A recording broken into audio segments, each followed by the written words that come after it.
They say dogs can sense death before it arrives. And I never believed it, until I heard about what happened to a man named Michael. Even now, just remembering his story makes my skin crawl. Because the dogs weren't staring at him.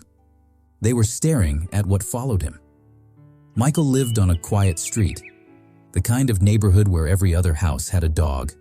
They were loud, playful, and restless, barking at cars, howling at sirens, chasing kids down the block. It was noisy, but safe. Then, one evening, the noise stopped. The barking was gone. Not just from one or two dogs, from all of them.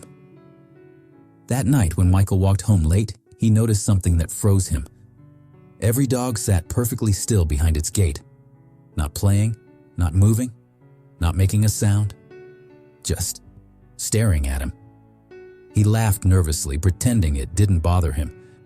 But deep inside, something about their silence made his stomach twist. Michael wasn't completely alone. He had Max, his German shepherd. Max wasn't just a pet. He was family. Michael had raised him since he was 17. Max had always been there, through heartbreak, sickness, long nights when no one else cared. When Michael cried, Max pressed his head into his lap. When he was sick, Max curled up beside the bed until he was better. Their bond was unshakable. And when the other dogs began to stare, Michael told himself Max would protect him from whatever was going on. But soon, even Max started to change. It began one night with scratching at the front door. When Michael checked, he found long claw marks carved deep into the wood, too high for any normal dog to reach. He tried to convince himself it was kids playing a prank. But the next night was worse. When he came home from work, muddy paw prints led from the gate straight to his bedroom window. Not just one set, dozens. And none of them matched Max's paws. That night, Max growled for hours. Not at the window, not at the door, but at something invisible, standing right beside Michael's bed. And then there was the smell. Rotten, metallic, sharp, like something spoiled and decayed, left too long in the heat. It came from nowhere. It lingered in every room of the house. Max's body stiffened. His fur bristled. He stared at the corner of the room, teeth bared, growling at what no one else could see. From that night on, Max never left Michael's side. If Michael moved from the couch to the kitchen, Max followed. If he went to the bathroom, Max waited outside the door. At night, instead of sleeping at the foot of the bed, Max sat upright by his head, staring into the dark. It was terrifying, but it was also comforting. Because Michael realized, whatever this thing was, Max was fighting it, and Max would never let it touch him.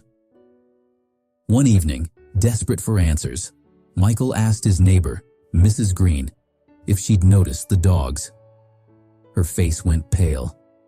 She whispered, "When dogs stop barking, they're not calm. They're watching, guarding the living from what follows them." Michael forced a laugh. "Guarding from what?" Her voice dropped. "They're not staring at you. They're staring at what walks behind you." Michael never asked her again. The nights grew worse. At first, only a few dogs sat outside his house. Then 10. Then 20. By the end of the week, the entire street was full. Dozens of dogs sitting silently in rows, all facing Michael's window. Max barked and whined, running from window to window, but he couldn't scare them off. And when that rotten, metallic stench returned, every dog outside growled in unison. Their eyes fixed on Michael's house like soldiers waiting for an enemy to appear. It didn't feel like a neighborhood anymore. It felt like a siege. At exactly 3 a.m., it finally revealed itself. The lights flickered. The air grew heavy and cold. In the corner of Michael's room, the wall rippled like water. And from it, something began to emerge. A shadow. Not cast by any light, but alive, stretching long, twisted fingers toward Michael as he lay frozen in bed. Max went wild. He leapt between Michael and the thing, snarling, barking, teeth snapping at the air. Outside, every dog howled at once. The sound was deafening, shaking windows, rattling doors. The shadow turned its hollow face toward Michael, its dark eyes locked onto him. And suddenly, he felt it. A cold grip, not on his body but inside his chest, dragging him forward. Max lunged. The shadow recoiled, dragging the dog halfway into the wall.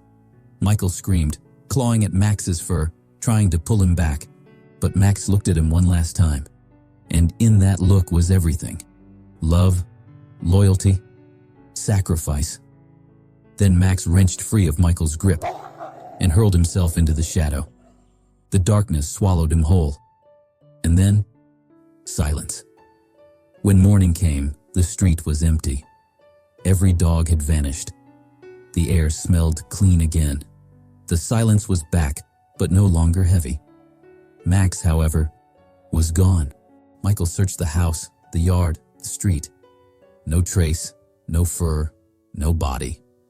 Only one thing remained, burned into the wooden floor beside the bed. A single paw print, still warm.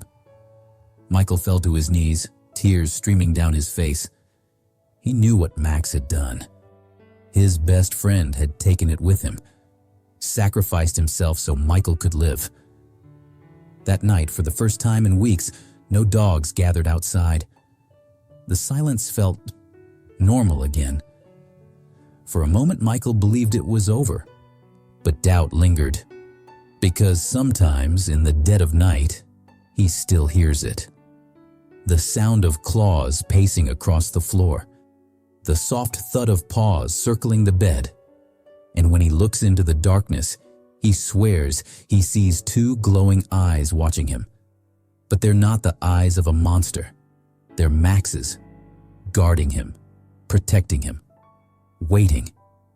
And Michael can't help but wonder, did Max destroy it? Or did Max become the thing that watches now? Dogs give everything for us. Their loyalty doesn't end with life. And sometimes, that loyalty follows us into the dark.